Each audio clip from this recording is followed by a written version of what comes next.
పౌలు సంఘముతో మాట్లాడుచు అది క్రీస్తు శరీరమయ్యుండగా వారికి కోపపడుడి కాని పాపము చేయకుడి అని సలహా ఇచ్చుచున్నాడు. ప్రతి మనిషిలో కోపం రావచ్చు, కాని అది పాపంగా మారకుండా జాగ్రత్తపడాలి.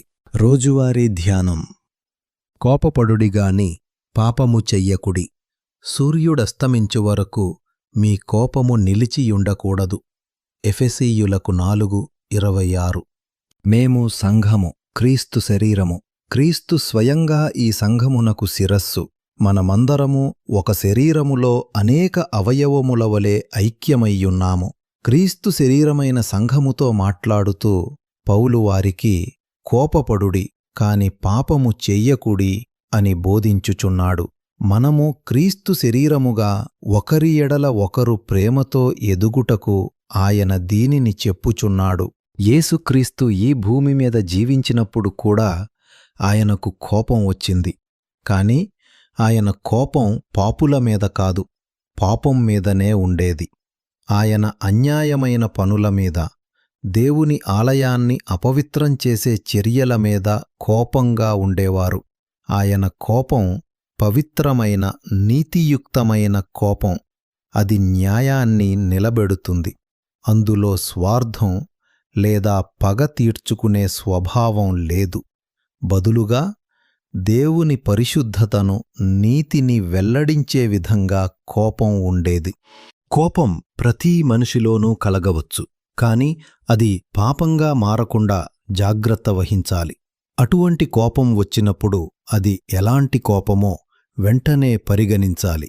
అంటే ఆ కోపం నీతియుక్తమైనదా, దేవుని న్యాయానికి అనుగుణంగా ఉందా, లేక పాపాన్ని ద్వేషించే పరిశుద్ధమైన కోపమా అని మనమే పరిశీలించి వివేచించాలి.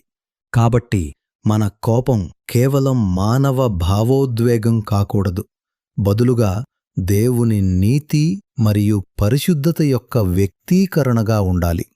పౌలు మీ కోపము మీ మీద ఉండగానే సూర్యుడు అస్తమించకూడదు అని చెప్పెను. మరో విధంగా చెప్పాలంటే ఆ కోపం నిన్ను నియంత్రించనివ్వకు. ఈ కోపం రాత్రి పడుకునే ముందు నీ మనస్సులో ఉండకూడదు. కోపం మన మనస్సులో ఎక్కువ కాలం ఉంటే అది పాపానికి కారణమవుతుంది మరియు సాతానుకు చోటు ఇస్తుంది.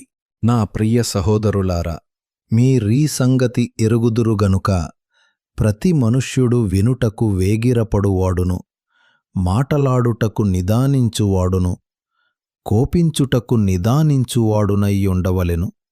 ఎందుకనగా నరుని కోపము దేవుని నీతిని నెరవేర్చదు. యాకోబు 1:19-20. ఈరోజు కూడా మనం మన తోటి సంఘ సభ్యులపై కారణం లేకుండా కోపం తెచ్చుకుంటాము.